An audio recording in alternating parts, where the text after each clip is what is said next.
Let us discuss economic anthropology. What is economic anthropology? Economic anthropology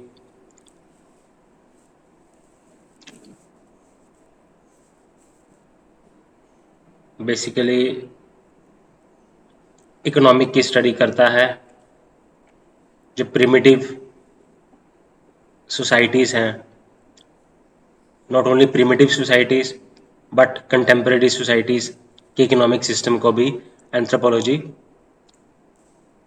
study करता है। अब economic anthropology होता क्या है?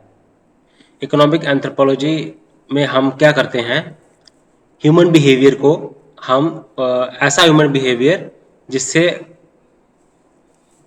गुड्स की प्रोडक्शन होती है, गुड्स की एलोकेशन हो जाती है और गुड्स की डिस्ट्रीब्यूशन होती है और कंज्यूम्ड होती है।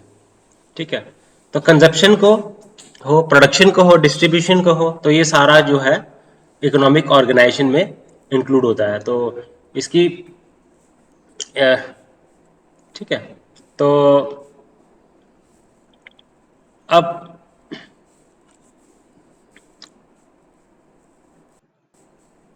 कैसे जो प्रिमिटिव लोग हैं, इसमें हम स्टडी करेंगे कि किस तरह से जो प्रिमिटिव लोग हैं अपनी लिविंग को जीने के लिए वो क्या एक्टिविटीज करते थे।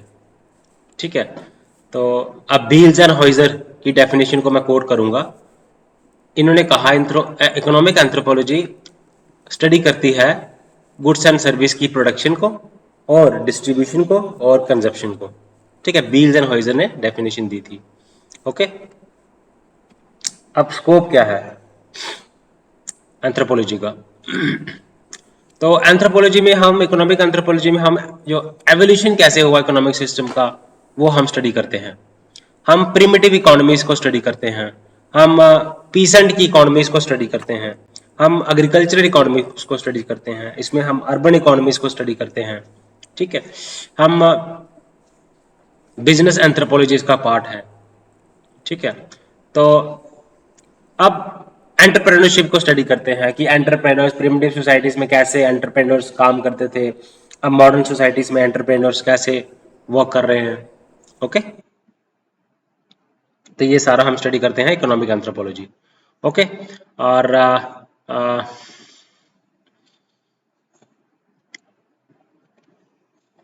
इकोनॉमिक लाइफ को स्टडी करते हैं। ठीक है, पुअर की अर्बन सेंटर्स में, माइग्रेंट्स की अर्बन सेंटर्स में, ये सारी चीजें हम इकोनॉमिक एंथ्रोपोलॉजी में स्टडी करते हैं। अब डिबेट है, फॉर्मुलिस्टिक में और सब्सटेंटिविस्ट में डिबेट है। अब ये डिबेट क्या है? ठीक है, तो फॉर्मुलिस्टिक कहते थे कि पीपल कौन सा चूज करते हैं जो कि इनके बेस्ट इंटरेस्ट में हो, वो लोग चूज करते हैं, और बाकी जो इनके इंटरेस्ट में ना हो चीज वो ये चूज नहीं करते। अब सब्सटेंटिविस्ट क्या कहते थे? तो इन्होंने इनका ये कहना था कि अलग अलग सोसाइटीज में अलग अलग एक्सचेंज सिस्टम्स हैं। ठीक है, तो फॉर्मलिज्म जो है वो बेसिकली ये एडवांस सोसाइटीज में एप्लीकेबल है, और जो सब्सटैंटिविज्म है ये प्रिमिटिव सोसाइटीज में एप्लीकेबल है। ओके, अब फॉर्मलिज्म कहता है कि मैन की जो वांट्स है वो अनलिमिटेड है, वो अपनी वांट्स को सेटिस्फाई करना चाहते हैं। ओके,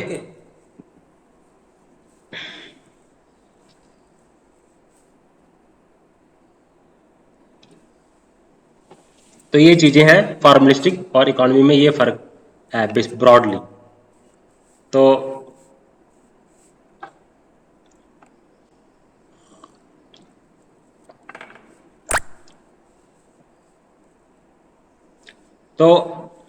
मनी इसमें एब्सेंट है। जो सब्सटेंटिविस्ट में बार्टर सिस्टम है, इसमें चलता है। अब इसमें फॉर्मलिस्टिक में बार्टर सिस्टम नहीं है। यहाँ पे एक्सचेंज जो है वो मनी के साथ होता है।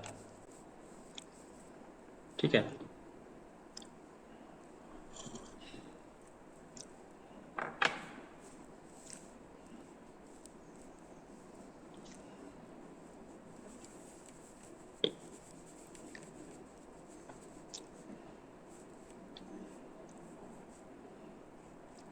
अब आगे बढ़ते हैं।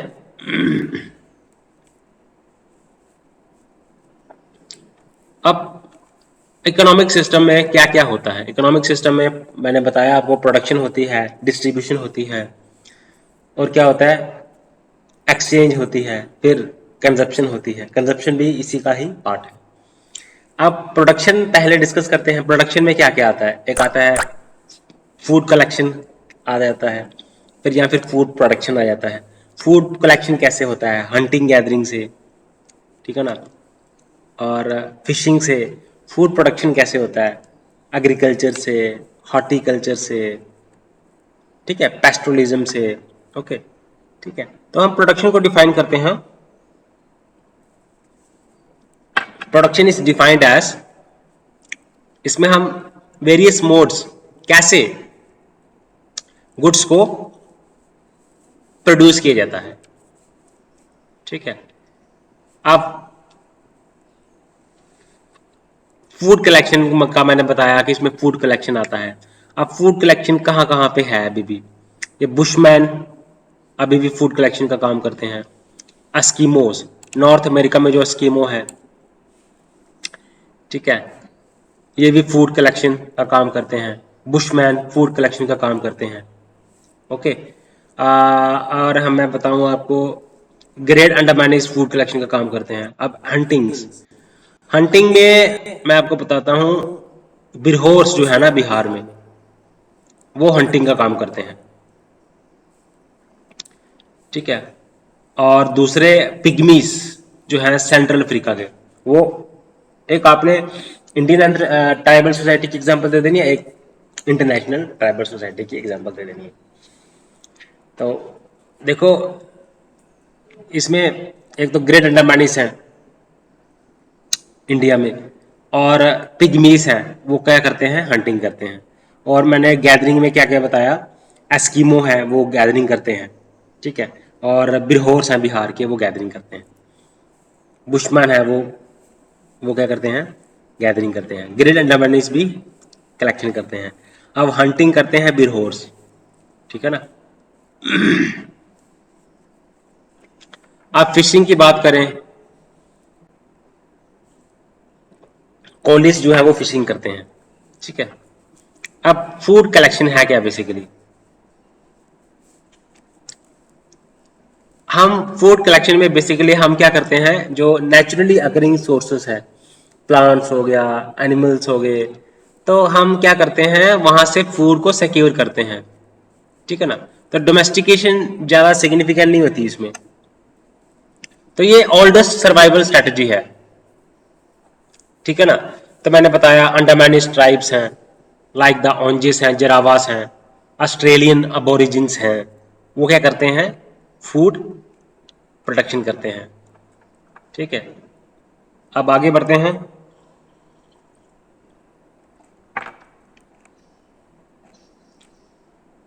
कलेक्शन गैदरिंग आ गया, हंटिंग आ गया, और फिशिंग आ गया। अब फूड प्रोडक्शन में आता है हॉर्टिकल्चर, पेस्टोलिज्म और इंटेंसिव कल्चर। फूड प्रोडक्शन में आ गया हॉर्टिकल्चर, पेस्टोलिज्म एंड इंटेंसिव कल्चर। अब हॉर्टिकल्चर का बात क्या बोलते हैं, हॉर्टिकल्चर, हॉर्टिकल्चर में क्या होता है कि क्रॉप्स को हम ग्रो करते हैं। क्या करते हैं, क्रॉप्स को ग्रो करते हैं, ग्रो करते हैं ना। तो उसमें क्या होता है कि हैंड टूल्स, सिंपल उसमें हैंड टूल्स के जरिए हम क्रॉप्स को ग्रो करते हैं, ठीक है। सच एज डिगिंग स्टिक बोलते हैं जिसको, हो बोलते हैं, ठीक है। तो एंथ्रोपोलॉजी, जो प्रिमिटिव एग्रीकल्चर होता था ना, सिंपल टूल्स के साथ करना, तो उसको हम बोलते थे हॉर्टिकल्चर, rather देन फार्मिंग नहीं बोलते थे, क्योंकि वो सिंपल गार्डनिंग हो गई, तो supplementary to hunting and gathering, simple gardening करते थे, ठीक है। इसमें हॉर्टिकल्चर में ज़्यादा इरिगेशन का नहीं होता, ज़्यादा एफर्ट्स नहीं होता, इरिगेशन फर्टिलाइजर इरिगेशन नहीं होता, जहाँ अदर मीन्स नहीं होते फर्टिलिटी को रिस्टोर करने के, तो हम ग्रो क्या करते हैं, ठीक है ना। तो अब हॉर्टिकल्चर में हम देखिए, मैं बताता हूँ आपको, जो शिफ्टिंग कल्टीवेशन है ना, वो एक एग्जांपल है हॉर्टिकल्चर की। स्लैश एंड बर्न भी बोलते हैं उसको, या जुम भी बोलते हैं हैंड इन कॉन्टेक्स्ट में, that is shifting cultivation. Okay, उसके बाद हम बात करते हैं, जैसे इनके एग्जाम्पल में हम बात करेंगे, ये प्रैक्टिस होता है आसाम में, मेघालय में, ठीक है। उसके बाद हॉर्टिकल्चर में सिंपल तरीके से फ्रो फ्रो क्रॉप को ग्रो करना है, और सिंपल टूल्स का इस्तेमाल करके, कोई लार्ज स्केल पे कोई इरिगेशन नहीं करनी है, लार्ज स्केल पे कोई फर्टिलाइजर का इस्तेमाल नहीं करना है। तो ये प्रिमिटिव जो फार्मिंग होती थी ना, उसी का नाम एंथ्रोपोलॉजिस्ट ने उसको दे दिया, हॉर्टिकल्चर दे दिया। उसके बाद है पेस्टोलिज्म। पेस्टोलिज्म क्या गया बेसिकली,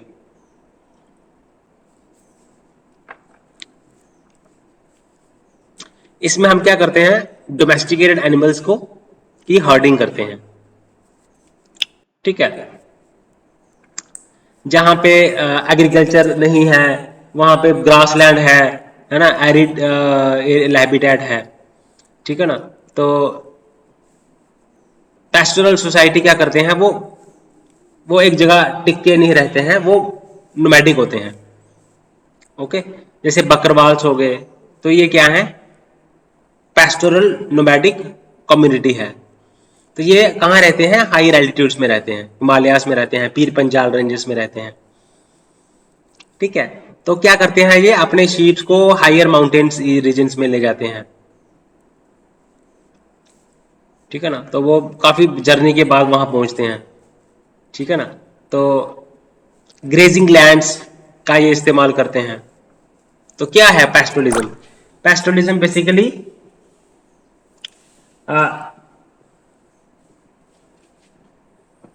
ग्रासलैंड्स को इस्तेमाल करके एनिमल्स का पालन पोषण करना, ये होता है पेस्टोलिज्म। इसमें ग्रास लैंड का इंपॉर्टेंट रोल है।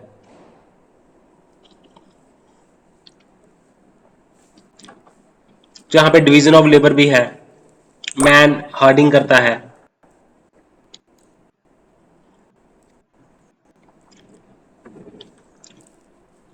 ठीक है ना। तो ये पेस्टोलिज्म हो गया। अब उसके बाद आता है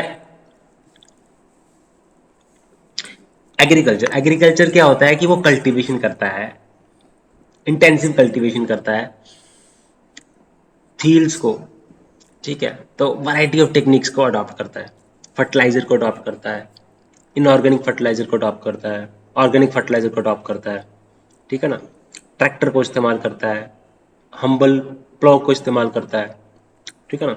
इसमें कम्प्लेक्स सिस्टम है इरिगेशन का और वाटर कंट्रोल का, ये आगे इंटेंसिव एग्रीकल्चर। आई होप आपको आइडिया हो गया होगा कि हॉर्टिकल्चर क्या है। हॉर्टिकल्चर आ गया क्या, फूड कलेक्शन में, फूड कलेक्शन है, फूड प्रोडक्शन है। फूड प्रोडक्शन में क्या आता है, पैस्टोरलिज्म, जैसे मैंने बताया आपको कि ग्रेजिंग लैंड्स का इस्तेमाल करते हैं, नोमैडिक लोग बकरवाल जैसे हो गए। तो दूसरा आ गया हॉर्टिकल्चर। हॉर्टिकल्चर बेसिकली जो प्रिमिटिव टाइम्स में जो फार्मिंग होती थी ना, क्योंकि वो कल्टीवेशन होती है बिल्कुल स्मॉल स्केल पे होती है, कोई high high tech tools and techniques का इस्तेमाल नहीं किया जाता, that is called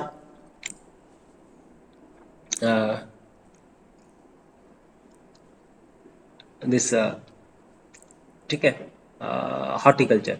then agriculture में हम क्या करते हैं, इंटेंसिवली कल्टीवेट करते हैं, फर्टिलाइजर का इस्तेमाल करते हैं, ऑर्गेनिक इनऑर्गेनिक फर्टिलाइजर का इस्तेमाल करते हैं, दैट इज एग्रीकल्चर। ये आ गया प्रोडक्शन। अब next is distribution and exchange. अब डिस्ट्रीब्यूशन का मीनिंग क्या होता है कि गुड्स कलेक्शन हो गई, प्रोडक्शन हो गई, अब क्या करना है उसको, मेंबर्स ऑफ सोसाइटी, जो मेंबर्स हैं सोसाइटी के, उनमें डिस्ट्रीब्यूट करना है। तो एक्सचेंज क्या होता है, तो इसमें होता है कि दोस्त जो गुड्स को रिसीव करते हैं, उनकी वो उनकी ये ऑब्लिगेशंस हैं कि उनको रेसिप्रोकेट करना है। अगर उन्होंने गुड्स रिसीव किया है तो रिटर्न में भी उनको गुड्स जो है वो देने हैं, ठीक है। तो कार्ल पोलानी थे, उन्होंने एक बुक लिखी द ग्रेट ट्रांसफॉर्मेशन, 1914 में बुक लिखी। तो उन्होंने 3 मोड्स ऑफ एक्सचेंज की बात की, distribution, exchange, 3 modes of exchange की बात की। तो उन्होंने कहा एक तो रेसिप्रोसिटी की बात की, एक उन्होंने कहा रीडिस्ट्रीब्यूशन की बात की, और दूसरा उन्होंने कहा मार्केट एक्सचेंज की बात की। Reciprocity, redistribution and market exchange. Okay,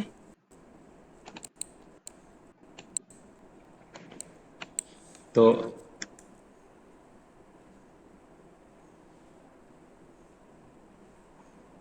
Karl पोलानी ने बुक में कहा द ग्रेट ट्रांसफॉर्मेशन, उन्होंने बुक लिखी।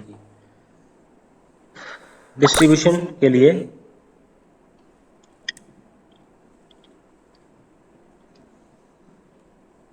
रेसिप्रोसिटी में उन्होंने लिखा जनरलाइज्ड रेसिप्रोसिटी, दूसरा आ गया बैलेंस्ड रेसिप्रोसिटी, तीसरा आ गया नेगेटिव रेसिप्रोसिटी। रेसिप्रोसिटी 3 तरह की हैं, बैलेंस्ड, नेगेटिव और जनरलाइज्ड रेसिप्रोसिटी। पहले हम इसी की बात करते हैं।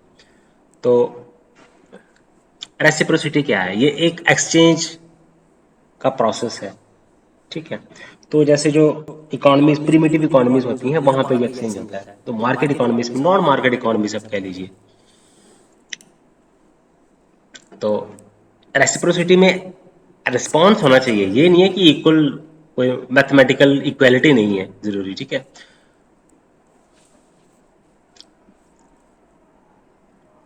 तो सालिन ने क्या किया,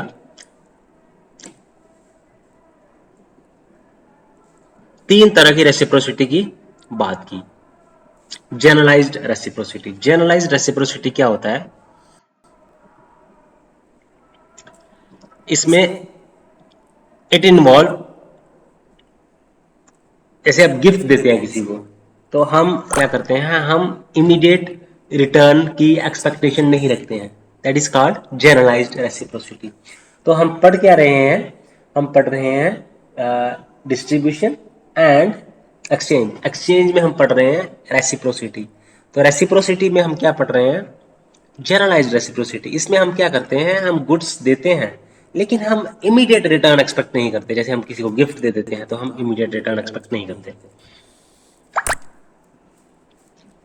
ठीक है। तो इसमें गिफ्ट की वैल्यू को हम कैलकुलेट नहीं करते कि कितनी वैल्यू की वो गिफ्ट है, और हम टाइम ऑफ रीपेमेंट की भी इसमें स्पेसिफाई नहीं होता, ठीक है। तो ये रेसिप्रोसिटी होता है जैसे हमारे किन्स हैं, सिबलिंग्स हैं, क्लोज किन्स हैं, उनके बीच में, लोगों के बीच में ये तो ये इमोशनल बॉन्डिंग शेयर करते हैं वो।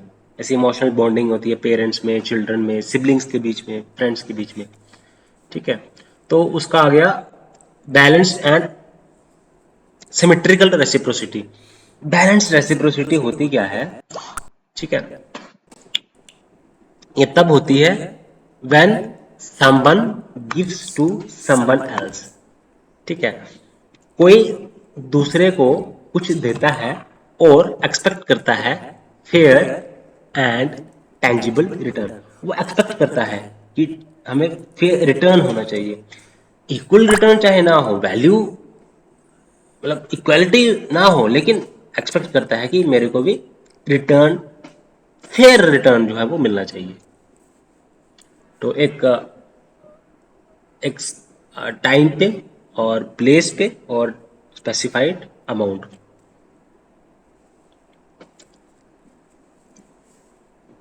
तो मैं आपको बताता हूं बैलेंस रेसिप्रोसिटी क्या होता है।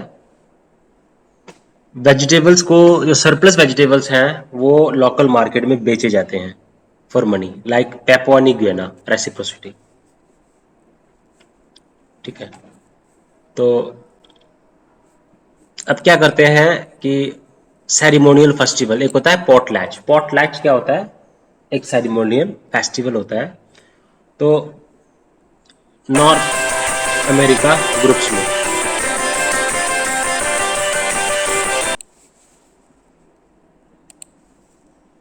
तो ठीक है, तो जन ये होता है बैलेंस रेसिप्रोसिटी कि किसी ने कुछ दिया तो वो एक्सपेक्ट करता है कि उसको रेसिप्रोकेट, वो फेयर रिटर्न एक्सपेक्ट करता है उसमें, ठीक है। तो पोर्टलैक सेरेमनीज होती हैं जिसमें वो क्या करते हैं, मैंने बताया एक फेस्टिवल होता है, सेरिमोनियल फेस्टिवल होता है, जिसमें वो क्या करते हैं, गिफ्ट्स जो है वो देते हैं, तो फूड्स देते हैं या फिर उसको डिस्ट्रॉय करते हैं, ठीक है ना। क्यों? क्योंकि जो उनकी जो क्योंकि ये काम जो चीफ होता है ना जहाँ बैंड में, ट्राइब में, तो वो जो पोर्टलैक सेरेमनी ऑर्गेनाइज करते हैं, लोगों को खाना खिलाया जाता है, वेस्ट किया जाता है, वो अपनी अपना वो दिखाते हैं स्टेटस सिंबल दिखाने के लिए, जहाँ जो राइवल चीफ्स हैं उनके दूसरे, उनको एक कंपिटेटिव स्पिरिट की भावना से वो ये काम करते हैं।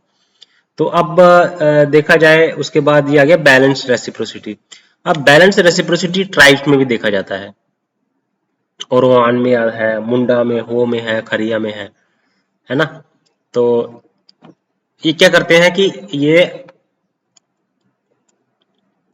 एग्रीकल्चर इम्प्लीमेंट्स जो है वो मैन्युफैक्चर करते हैं और रिपेयर करते हैं लहार्स के द्वारा। तो वो उनको क्या मिलता है, एनुअल पेमेंट मिल जाती है, कैश में और काइंड में पेमेंट मिल जाती है उनको, ठीक है। तो बैलेंस रेसिप्रोसिटी हम बड़ी सारी ट्राइब्स में देखते हैं, ठीक है ना। जैसे हम देखते हैं कोटा, कोटा क्या करता है,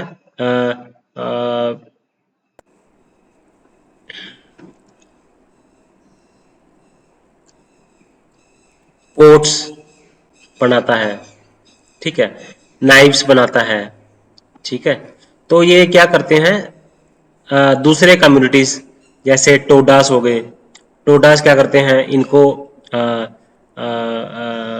बफेलो दे देते हैं, घी दे देते हैं, बफेलो का घी दे देते हैं। तो कोटास क्या करते हैं, इनको क्या करते हैं, इनके लिए म्यूजिक इंस्ट्रूमेंट्स बना देंगे, है ना, इनको पॉट्स दे देंगे, नाइफ्स दे देंगे, ठीक है। तो ये, और इसके बाद एक कोटा और बडग्गा बडग्गा बडग्गा में भी एक होता है बैलेंस रेसिप्रोसिटी। वो कैसी होती है, तो बडग्गास क्या करते हैं, सॉर्सरी सर्विस प्रोवाइड कर देते हैं, फ्रूट्स प्रोवाइड कर देते हैं, लेकिन कोटास क्या करते हैं, तो पेमेंट्स दे देते हैं, some annual payments in form of gram and clothes, clothes उनको दे देंगे, ठीक है, कोटास, ठीक है, या पेमेंट दे देंगे। अब कुरुम्बा एक है, कुरुम्बा को क्या करते हैं, ये ग्रेन्स प्रोवाइड कर देते हैं, एनिमल्स प्रोवाइड कर देते हैं। कोटास क्या करते हैं, म्यूजिक कर देंगे, है ना, नाइफ्स दे देंगे उनको, चाकू बना के दे देंगे, आयरन सील्स दे देंगे। तो इस तरह से ये सेरिमोनियल एक्सचेंज, ये बैलेंस रेसिप्रोसिटी इनमें होती है, कोटास में और इसमें टोडास में, बडग्गास में, कुरुम्बा में। अब बडग्गास क्या प्रोवाइड करते हैं, इनको सॉर्सरी सर्विस प्रोवाइड कर देंगे, ठीक है। अब कुरुम्बा है, कुरुम्बा क्या करते हैं, कुरुम्बा इनको प्रोवाइड कर देंगे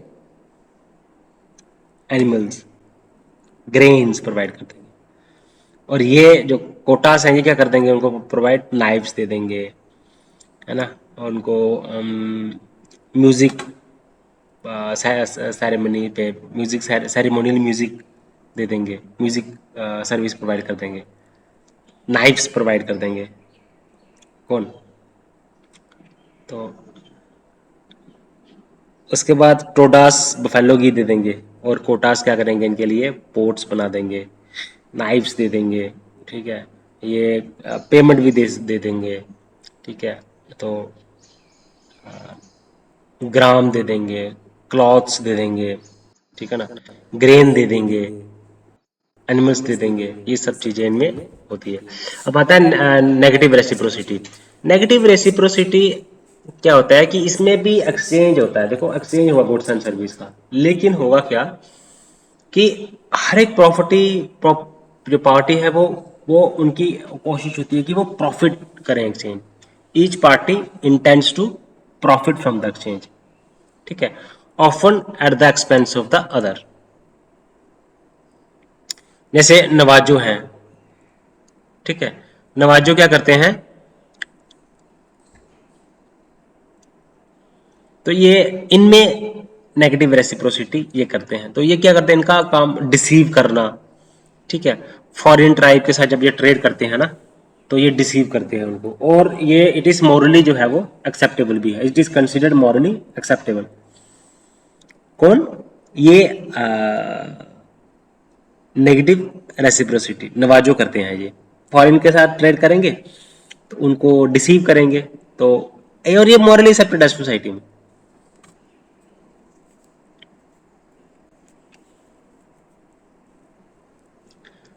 अब थर्ड जो है ना,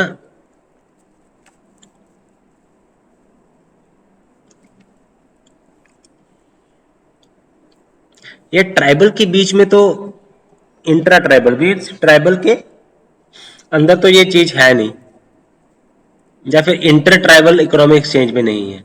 तो ये एक्सचेंज कहाँ पे है? ट्राइबल्स और नॉन ट्राइबल्स के बीच में एक्सचेंज है इन द वीकली मार्केट। अब हमने डिस्कस कर दिया एक्सचेंज को, डिस्ट्रीब्यूशन एंड एक्सचेंज को डिस्कस कर दिया, बैलेंस्ड रेसिप्रोसिटी कर दिया, तो नेगेटिव रेसिप्रोसिटी पढ़ लिया हमने, और जनरलाइज्ड रेसिप्रोसिटी पढ़ लिया हमने, ठीक है। तो उसके बाद आता है रीडिस्ट्रीब्यूशन। अब रीडिस्ट्रीब्यूशन में क्या होता है,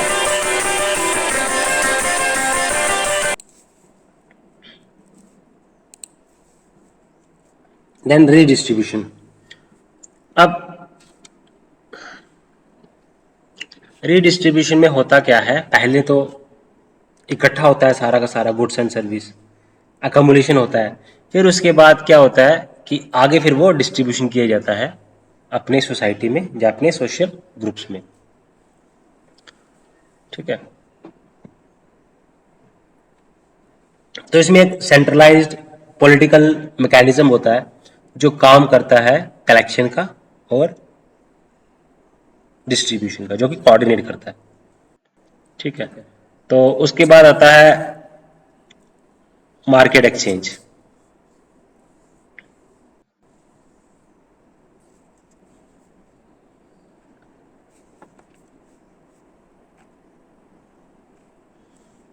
तो इसमें मार्केट होता क्या है, जहां पे बाइंग और सेलिंग हो, किसकी? गुड्स की हो बाइंग सेलिंग, लेबर की हो बाइंग सेलिंग, लैंड की हो बायर सेलिंग, है ना।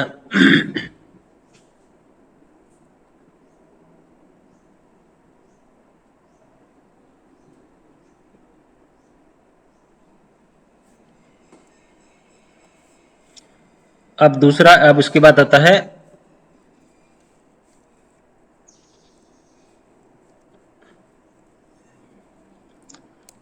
रेसिप्रोसिटी को एक्सप्लेन करने के लिए, और रीडिस्ट्रीब्यूशन में फर्क क्या है उसको एक्सप्लेन करने के लिए साहली ने क्या किया, साहली ने एक एग्जांपल दी मौका की। तो मौका है क्या, बेसिकली एक गिफ्ट है पिग का, रेसिप्रोकल गिफ्ट ऑफ पिग।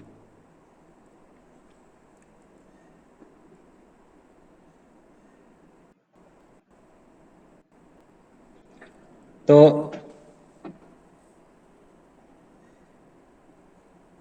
मौका एक्सचेंज क्या होता है, तो ये दो इंडिविजुअल्स के बीच में होता है।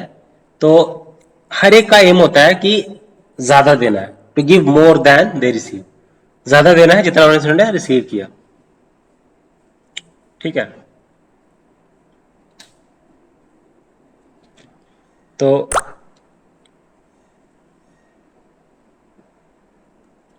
ये एक बेसिकली, अब रीडिस्ट्रीब्यूशन क्या है,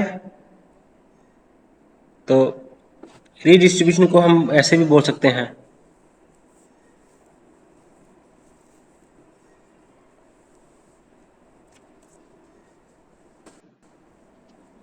मौका गिफ्ट मीन्स एक पिग का गिफ्ट होता है, ठीक है। तो इसको इस्तेमाल करके, इसको जो उसने एक्सप्लेन किया कि कैसे ये होता है, रेसिप्रोसिटी क्या होती है, और रीडिस्ट्रीब्यूशन जैसे टैक्सेस कलेक्ट किया जाता है, एक सेंट्रलाइज्ड पॉलिटिकल सिस्टम होता है, वो टैक्स कलेक्ट करता है, फिर वो आगे फिर वो रीडिस्ट्रीब्यूशन करता है, ठीक है, एक प्रिंसिपल्स के अकॉर्डिंग। अब मेलिनोस्की ने भी एक एक्सप्लेन की कूलर रिंग के बारे में, एक ट्रोबानियन आइलैंडर्स में कूलर रिंग्स है, का एक सेरेमोनी, कूला क्या है बेसिकली, सेरेमोनियल एक्सचेंज है जो कि ट्रोबरियन आइलैंडर्स ऑफ मेलानेशिया के बीच में होता है। तो सेरेमोनियल एक्सचेंज भी बोलते हैं। तो इसमें क्या होता है कि तो पूरा ऑर्नामेंट जो है वो दो तरह के होते हैं, ठीक है।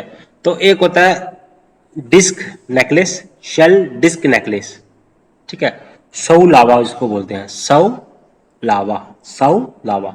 सौ लावा क्या होता है, तो ये ट्रेड टू द, ये सर्कल करता है, ये क्लॉकवाइज डायरेक्शन में चलता है, ठीक है। और दूसरा होता है मवाली, एक होता है सौ लावो, सौ लावा, और एक होता है मवाली। मवाली जो है वो एंटी क्लॉकवाइज में चलता है, ठीक है।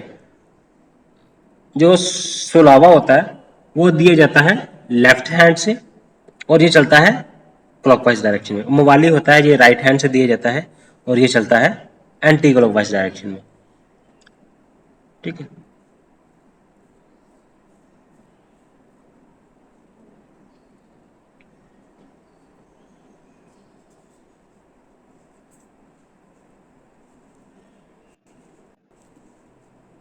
तो जैसे न्यू गिनी ट्रोबरियन आइलैंडर्स हैं, तो ये क्या करते हैं, जो रेड शेल नेकलेस है, जो रेड शेल नेकलेस है, तो ये चलता है क्लॉकवाइज डायरेक्शन में, ठीक है। और दे दिया जाता है लेफ्ट हैंड से। और जो व्हाइट शेल का आर्म बैंड होगा, एक होगा व्हाइट शेल नेकलेस होगा, एक आर्म बैंड होगा, ये चलता है एंटी क्लॉकवाइज डायरेक्शन में, ठीक है। क्लॉकवाइज डायरेक्शन में चलता है और ये एंटी क्लॉकवाइज डायरेक्शन में चलता है, that is white shell arm bands.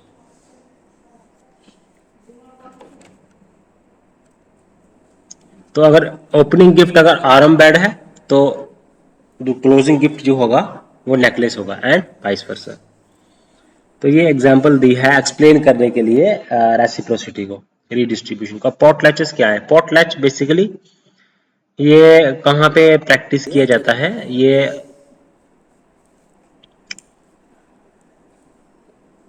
क्वाई cutie, क्वाई क्यूटल, क्वाई cutie के बीच में ये एक्सप्लेन एक्सचेंज किया जाता है पॉटलैच। तो फीस ऑर्गेनाइज किया जाता है न्यू गिना में, ठीक है। तो मेलानेशियन सोसाइटीज है न्यू गिनिया में, वहाँ पे फीस्ट ऑर्गेनाइज किया जाता है जिसको हम बोलते हैं पॉटलैचेस। क्वाईकुटल में ये किया जाता है ऑर्गेनाइज पॉटलैच, ठीक है। तो एक मोक एक्सचेंज सेरेमनी होती है, वो मैंने बताया आपको, exchange of pigs by which an individual social status is identified. तो आप होता क्या है इसमें टारगेट कि आपने ज़्यादा पिक्स देनी है, जितनी आपने रिसीव की है उससे ज़्यादा देनी है, तो पर्सनल प्रेस्टीज बनती है, ठीक है। तो ये हमने पोर्टलैटिस को डिस्कस किया, वाइकुटल में प्रैक्टिस किया जाता है। मैंने पूरा रिंग को डिस्कस किया, या ट्रोबारियन आइलैंडर्स में ये किया जाता है। हम पढ़ रहे हैं प्रोडक्शन, हमने पढ़ा कलेक्शन, हमने पढ़ा प्रोडक्शन, हमने पढ़ा, ठीक है। डिस्ट्रीब्यूशन एंड एक्सचेंज हमने पढ़ा, ठीक है।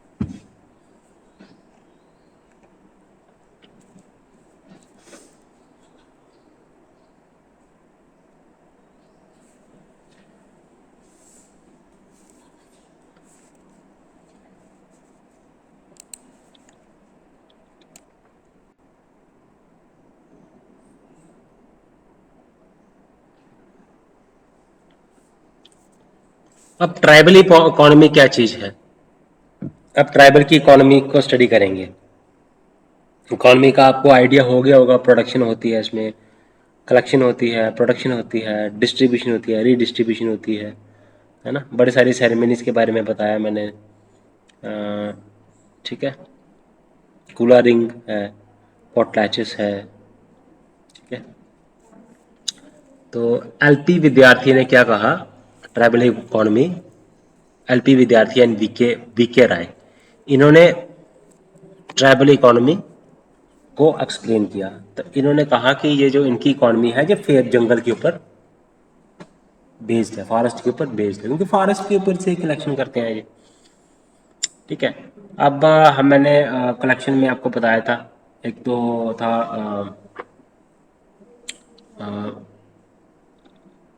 बिर हॉर्स ऑफ बिहार। ठीक है। तो जुआंग्स ऑफ उड़ीसा, ये क्या है, फॉरेस्ट बेस्ड इकोनॉमी है। जुआंग्स ऑफ उड़ीसा एंड बिर हॉर्स ऑफ छोटानागपुर। तो ये फॉरेस्ट बेस्ड इकोनॉमी है, इनके एग्जांपल मैंने दे दिए आपको। और सिंपल टेक्नोलॉजीज हैं।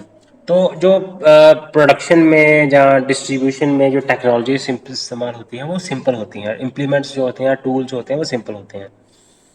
ठीक है।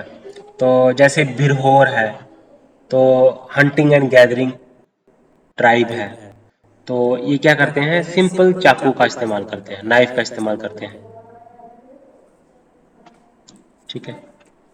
तो चाहे वो एग्रीकल्चरल जो कोई है, जैसे मुंडा है, ओरवान है, हो है, संतल है, तो ये एग्रीकल्चरल ट्राइब्स हैं। तो जब ये कैसे करते हैं, इनकी जो प्लाव है वो वुड की बनी होती है, तो ये कोई डीप तक प्लाव नहीं कर सकते। ठीक है। प्रॉफिट मोटिव नहीं होता इनमें। ठीक है। और आगे मैंने बताऊंगा आपको जो कोऑपरेटिव यूनिट है, जैसे मैंने बताया आपको कैसे टोडास, कोटास, बिरहोर्स, बटरगास में कैसे वो होती हैं कम्युनिटीज एज एक्सचेंज कैसे होती हैं अभी। ठीक है। ओके। एक्सचेंज सिस्टम को एक्सप्लेन किया मैंने, तो ये कोऑपरेटिव यूनिट की तरह काम करते हैं। तो अब आते हैं इसमें गिफ्ट्स एंड सेरिमोनियल एक्सचेंज होता है, मैंने बताया आपको। गिफ्ट्स जैसे मौका गिफ्ट मैं कह ली है, जैसे सेरिमोनियल एक्सचेंज में कूला रिंग है ना, रेड शेल नेकलेस है, बैंड्स हैं। ठीक है। तो उसके बाद ठीक है, तो ये चीज़ें जो हैं इनकी कैरेक्टरिस्टिक्स हैं। ठीक है। तो गिव एंड टेक ये करते हैं। तो रेसिप्रोसिटी होती है, जनरलाइज्ड होती है, नेगेटिव होती है और बैलेंस्ड होती है रेसिप्रोसिटी इनमें। अब मार्केट्स भी होते हैं, पीरियोडिक मार्केट्स लगते हैं यहाँ पे, कुछ वीकली मार्केट्स लगते हैं। ओके। तो ये कैरेक्टरिस्टिक्स हैं किसकी, और इंटरडिपेंडेंस है, एक दूसरे के ऊपर इंटर डिपेंडेंस है।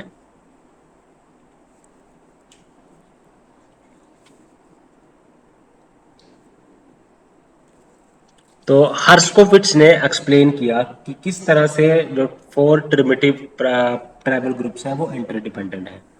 जैसे मैं एग्जांपल दे दूं आपको, नीलगिरीज हैं, बटगास हैं, कोटास हैं, टोडास हैं, कुरुम्बा है, मैंने बताया। तो इनमें इंटरडिपेंडेंस भी है, कोऑपरेटिव यूनिट भी है, एज ए कोऑपरेटिव यूनिट काम करते हैं, इंटरडिपेंडेंस भी है।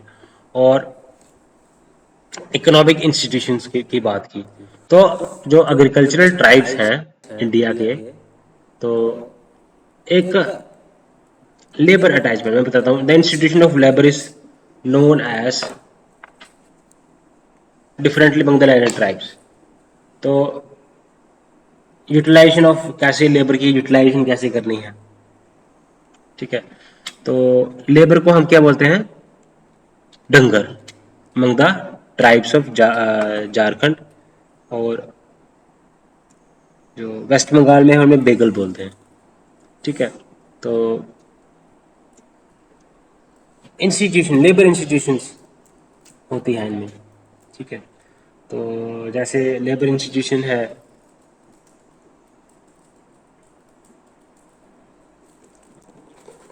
द बिग ट्राइबल लैंडलॉर्ड जो होगा वो फेलो ट्राइबल्स को रखेगा, तो वो कल्टीवेशन के लिए, तो और वो सेम बिलोंग से बिलोंग करते हैं। ठीक है। The person so employed is known as Dangar among the tribes of Oraon, Munda and Ho. The Dangar is generally engaged on an annual basis, but this tenure may be prolonged. तो इकोनॉमिक इंस्टीट्यूशन है डंगर का, means एक labour institution है। तो जैसे मैं example दे के आपको बताता हूँ कि जो डंगर है, तो वो तो क्या होता है कि जो बड़ा जो ट्राइब जो होता है ट्राइब, जो ट्राइबल लैंडलॉर्ड होता है, वो क्या करता है, एम्प्लॉय करता है दूसरे ट्राइबल पीपल को कल्टीवेशन के लिए। और जो उनको क्या बोलते हैं, जिनको अप्लाई किया जाता है उनको डंगर बोलते हैं। और वो किस ट्राइब से होते हैं, वो मुंडा से होते हैं, संतल से होते हैं और हो से होते हैं। और वान, मुंडा एंड हो से होते हैं। ठीक है, तो प्रोमिनेंट ट्राइब्स जो हैं स्टेट की। तो ये था इनका ट्राइबल इकोनॉमी का डिस्कशन किया मैंने। उसके बाद हम बात करते हैं सबसिस्टेंस ऑन हंटिंग गैदरिंग। तो सबसिस्टिंग हंटिंग गैदरिंग की सबसिस्टिंग को एक्सप्लेन करेंगे, फिशिंग को एक्सप्लेन करेंगे, एग्रीकल्चर को एक्सप्लेन करेंगे, पेस्टोरल को एक्सप्लेन करेंगे, हॉर्टिकल्चर को एक्सप्लेन करेंगे और एग्रीकल्चर को एक्सप्लेन करेंगे। तो ये लास्ट टॉपिक आता है पॉलिटिकल इकोनॉमिक एंथ्रोपोलॉजी का। तो अब हंटिंग एंड गैदरिंग ट्राइब, अब हंटिंग एंड गैदरिंग ट्राइब की सबसिस्टिंग को डिस्कस करते हैं। हंटिंग एंड गैदरिंग ट्राइब जो है, तो वो बेसिकली नोमैडिज्म होते हैं, सेमी नोमैडिक होते हैं, शिफ्ट करते हैं एक दूसरे से दूसरी जगह में। तो पॉपुलेशन डेंसिटी इनकी नोमैडिक लाइफ होती है, पॉपुलेशन डेंसिटी इनकी लो होती है। ठीक है, और ये सेल्फ सफिशिएंट होते हैं, economic self sufficient economic unit as a काम करते हैं। ठीक है, जैसे ट्राइबल इकोनॉमी का डिस्कस किया, कैरेक्टरिस्टिक्स क्या हैं ट्राइबल इकोनॉमी में। कोऑपरेटिव यूनिट काम करते हैं, एंडोगेमस ग्रुप होता है, इग्लिटेरियन होता है, इकोनॉमिक इंस्टीट्यूशन ऑफ डंगर है उनमें। ओके, तो अब सेरेमोनियल एक्सचेंज होता है उनमें, एक्सचेंज होता है। ठीक है, तो ये सारी चीज़ें हैं।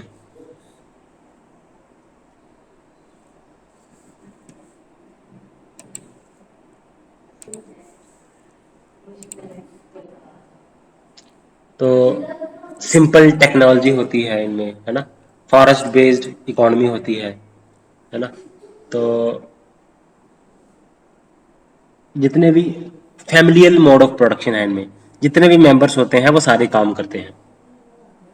ठीक है, from the units of production, और सारे के सारे प्रोडक्शन में और कंजप्शन में करते हैं। अगर हम इसमें डिवीजन की बात करें तो एज के बेसिस पे डिवीजन होती है, लेबर डिवीजन की या फिर जेंडर की बेस पे। तो ये सिंपल टेक्नोलॉजी होती है, प्रॉफिट मोटिव नहीं होता बीच में। तो ये उसके बाद हम बात करते हैं, ये हंटिंग गैदरिंग डिस्कस कर रहे थे।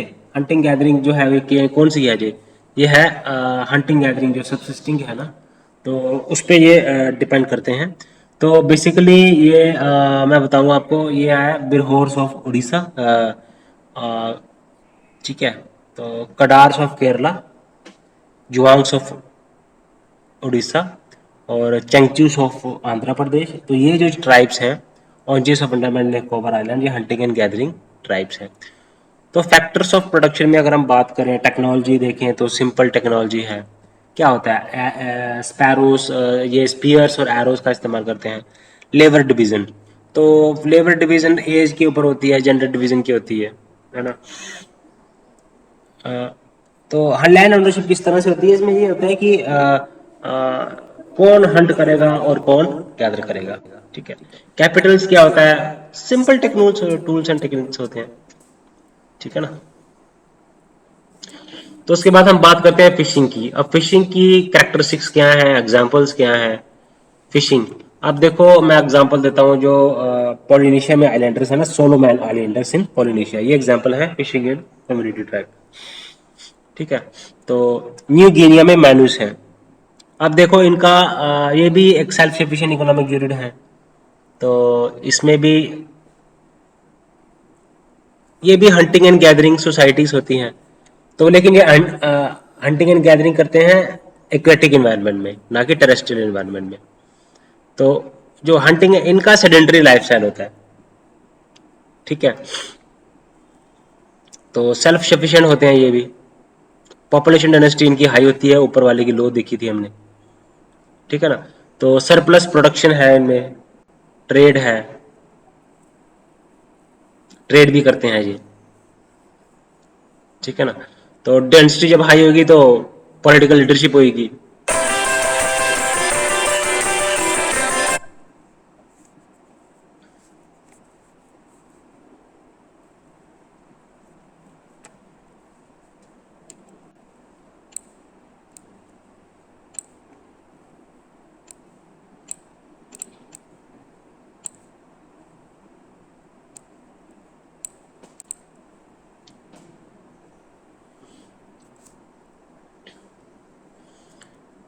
ठीक है, तो फिशिंग सोसाइटीज हैं, तो हंटिंग एंड गैदरिंग सोसाइटीज हैं, ठीक है ना। टेरेस्ट्रियल इन्वायरमेंट है इनका, सेडेंटरी लाइफस्टाइल है।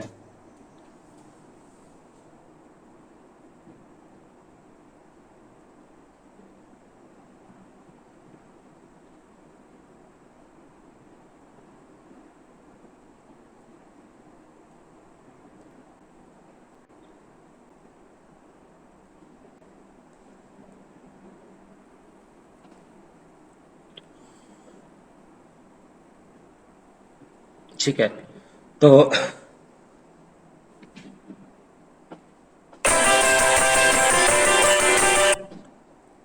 फिशिंग सोसाइटीज है, तो बेसिकली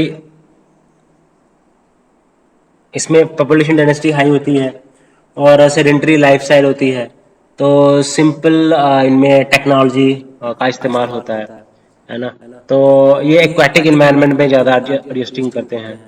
तो इसमें है ना, तो सेल्फ सफिशिएंट तो होते ही हैं।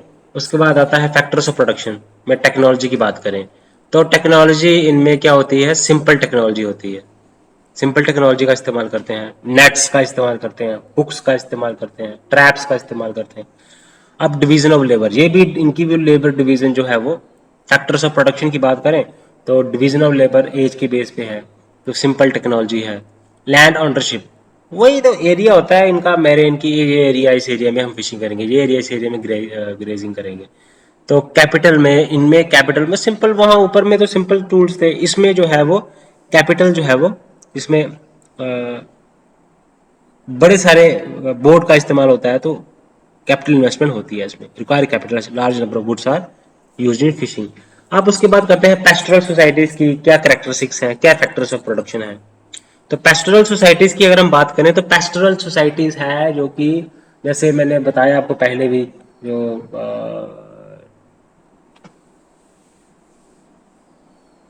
बकरवाल लोग होते हैं, ठीक है। तो नोमैडिज्म है इनमें,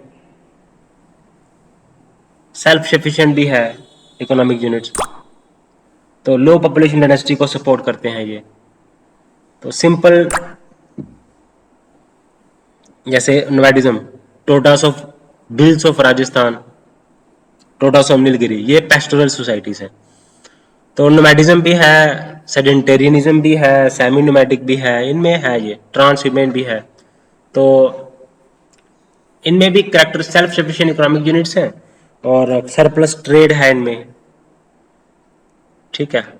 तो पेस्टोरल पीपल और एग्रीकल्चर पीपल के बीच में डिपेंडेंसी है, ठीक है। तो पेस्टोरल है लोग हैं जी। तो फैक्टर्स ऑफ प्रोडक्शन में टेक्नोलॉजी क्या है, टेक्नोलॉजी जैसे यूटेंसिल्स हैं इनके पास होते हैं, कंटेनर्स होते हैं इनके पास। अब डिवीजन ऑफ लेबर क्या है, मैन क्या करता है, वो चारता है, वो क्या करता है, हर्ड करता है एनिमल्स को, man heard animals and milk them. तो अब वुमेन क्या करते हैं, वो कर्ड की प्रिपरेशन करते हैं, चीज की प्रिपरेशन करते हैं। लैंड ओनरशिप वही सेम, कि किस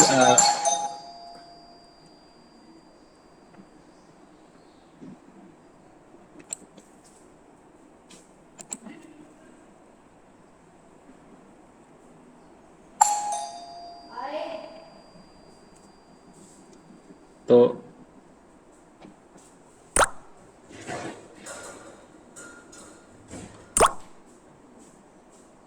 जो टोडास हैं नीलगिरी के, ठीक है, जो बिल्स हैं ये क्या है, पेस्टोरल सोसाइटीज हैं।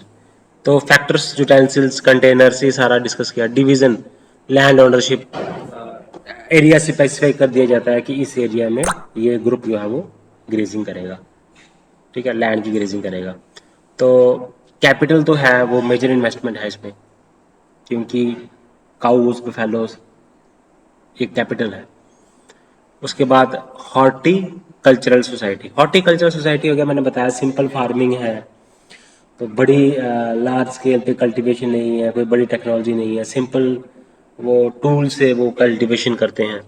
तो लाइफ इनकी सेडेंटरी होती है, तो लाइफ स्टाइल जो है इनकी सेडेंटरी होती है, करीब करीब पॉपुलेशन डेंसिटी मॉडरेट होती है। उसके बाद इनका जो है साइज जो है वो सेल्फ सफिशिएंट है, लोकल ग्रुप्स, ठीक है। तो फॉर एग्जांपल मैं आप बताऊंगा आपको,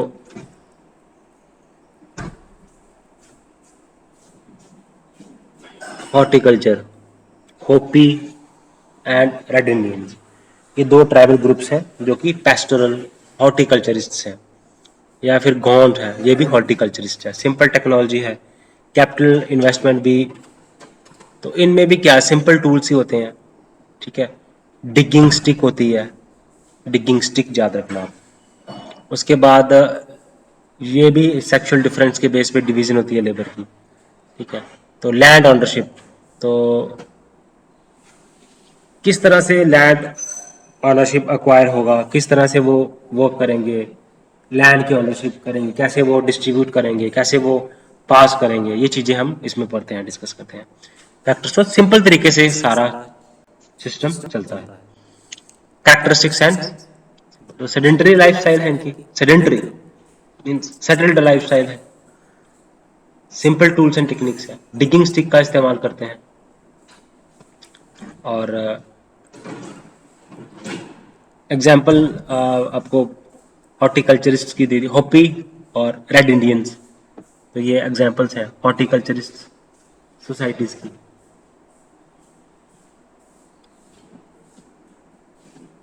ठीक है।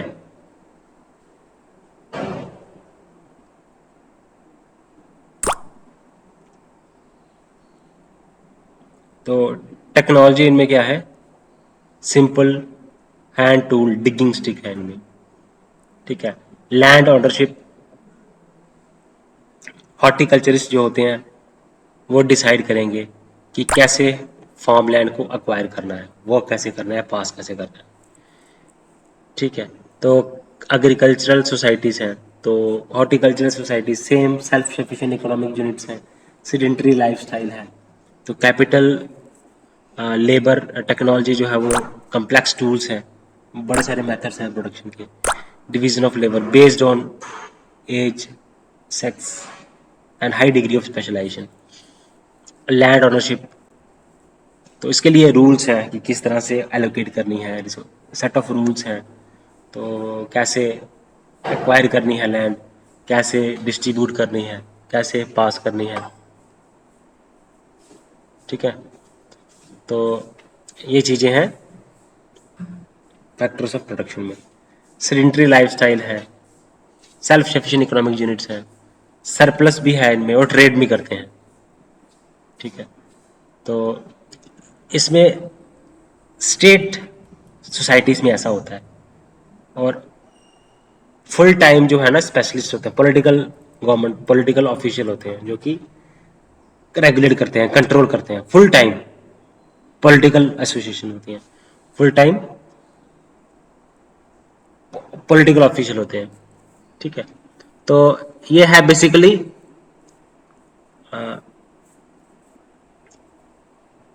subsistence in hunting and gathering tribes, horticulturists, pastoralists and agriculturist. तो इनमें क्या है स्पेशलाइजेशन, कैरेक्टरिस्टिक्स क्या है, एग्जाम्पल्स क्या हैं, ठीक है ना, और फैक्टर्स क्या है ऑफ प्रोडक्शन के, ये हमने डिस्कस किया है इसमें, ठीक है। आप देखिए आगे हम चलते हैं, तो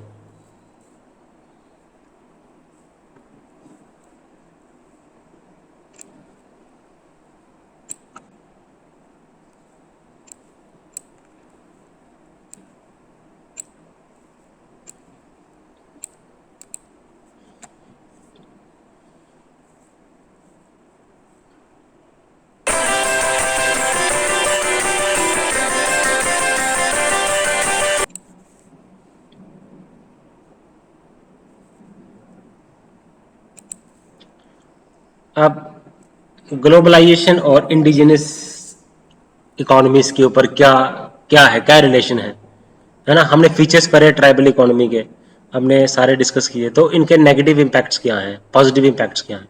अब क्या है, ग्लोबलाइजेशन की वजह से इनका सर्वाइवल थोड़ा टफ हो गया है ना।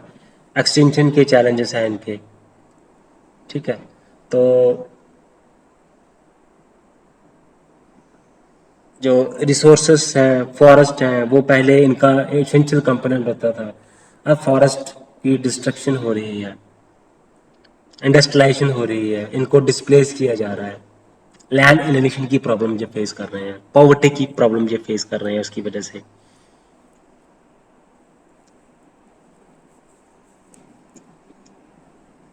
तो पहले लैंड ओनरशिप जो थी वो कलेक्टिव थी, अब जो है वो प्राइवेट ओनरशिप का एंट्री हो गई है ट्राइबल कल्चर में, ठीक है।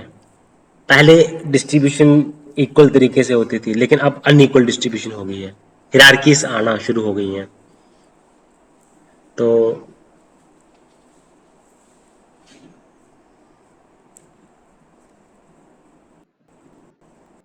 अब टेक्नोलॉजी आने से क्या हुआ,